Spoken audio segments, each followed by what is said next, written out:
study.in।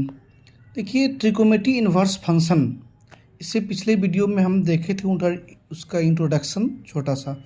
अब यहाँ पे देखते हैं कि हमें जो इन्वर्स फंक्शन बनाने के लिए हमें डोमेन रेंज पता करना होता है कि साइन का, कोसेक का, टैन का, किसका क्या डोमेन रेंज है।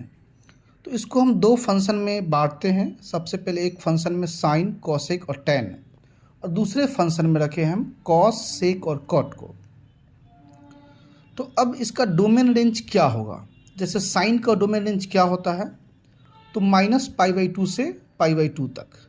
इसमें ये क्लोज ब्रैकेट है, इसका मतलब है कि दोनों इंक्लूड है। साइन का वैल्यू में ये -π/2 भी इंक्लूड है और प्लस वाला π/2 भी इंक्लूड है। कॉसेक का क्या होता है? क्लोज ब्रैकेट है -π/2 से π/2।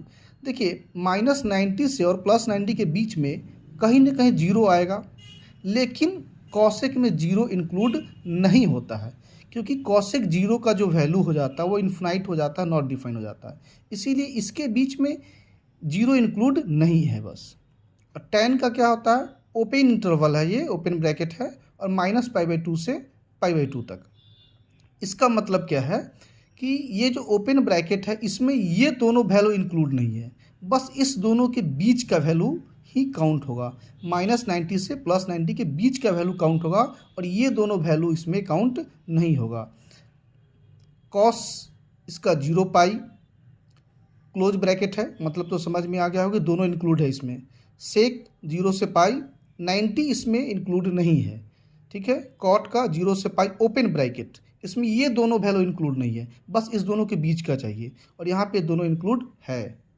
ये क्लोज ब्रैकेट है और ये जो है सो ओपन ब्रैकेट है, यही अंतर होता है। इसीलिए ये जो है कॉस, सेक, कॉट, इस तीनों का क्या रेंज है? 0 से π, 0 से π, 0 से π, है ना। सेक में 90 नहीं इंक्लूड है, क्योंकि 90 नॉट डिफाइन होता है, इन्फिनिटी होता है। उसी प्रकार यहाँ पे साइन, कॉसेक और टैन, ये तीनों का रेंज एक -π/2 से +π/2 तक, और एक कॉस, सेक, कॉट, इसका क्या है? 0 से π तक है, ठीक है। बस ओपन क्लोज का फ़र्क है, वो ध्यान में रखना है। ये बहुत इम्पोर्टेंट है। क्यों इम्पोर्टेंट है?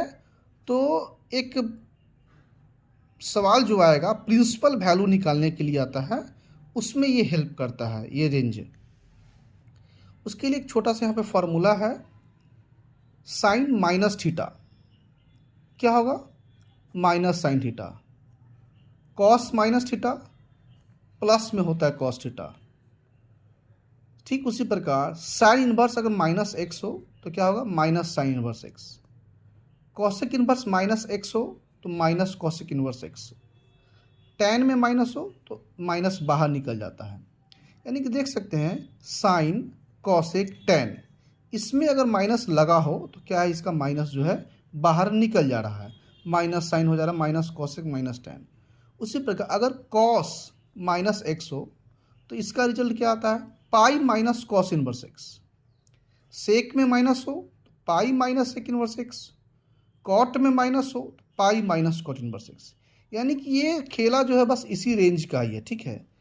तो कॉस, सेक और कॉट, ठीक है, कॉस, सेक, कॉट, इस तीनों का जो अगर इसमें माइनस लगा है इन्वर्स में, तो उसका जो फार्मूला बनता है पाई माइनस होके बनता है, pi minus cos inverse x, ठीक।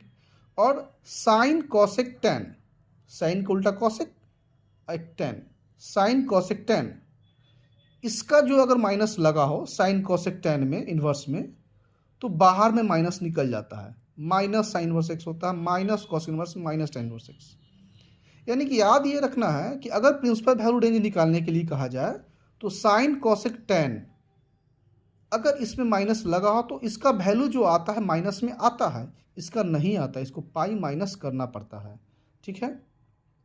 तो इतना फार्मूला है ये एक तरह से, और इसी फार्मूले के आधार पर फिर क्वेश्चन बनते हैं। इन्वर्स में बहुत सारा फार्मूला है, लेकिन 11th की फार्मूला से कम यहाँ पे फार्मूला पढ़ना है, ठीक है। तो और फार्मूला हम नेक्स्ट क्लास में बताएंगे। Thank you for watching.